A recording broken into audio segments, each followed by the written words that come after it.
अखन अहाँ सब सुनि रहल छी अमचन म्यूजिक के शानदार प्रस्तुति। खुशी रिकॉर्डिंग स्टूडियो बलुआहा। खुशी रिकॉर्डिंग स्टूडियो बलुआहा।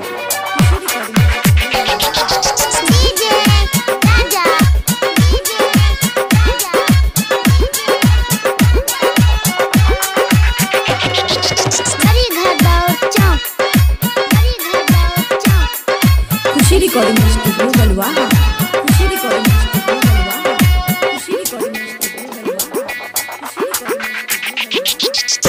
पंडाल में माई पंडाल में ए माई सुना पंडाल में माई पंडाल में एक बार आ जाए माई हमरा पंडाल में एक बार आ जाए माई हमरा पंडाल में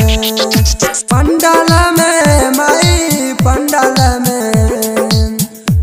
पंडाल में माई पंडाल में एक बार आ जाए माई हमरा पंडाल में एक बार आ जाए माई हमरा पंडाल में।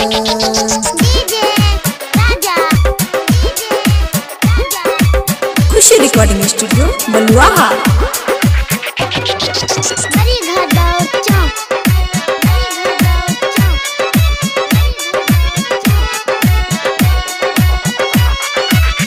लागी न धूप रूप हमारो माई के माई खाती हम बनले बानी सजाई के ए माई सुना लागी न धूप रूप हमारो माई के माई खाती हम बनले बानी सजाई के आ जाना है माई आ जाना तू आ जाना एक बेर आ जाए माई हमरा पंडाल में एक बेर आ जाए माई हमरा पंडाल में।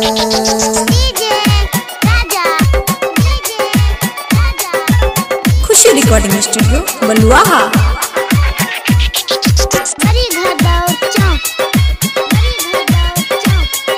खुशी रिकॉर्डिंग स्टूडियो बलुआहा।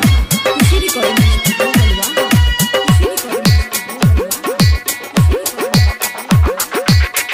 राइटर शिवम के तू दे दिया ज्ञान हो सुनील राजा के पूरा अरमान हो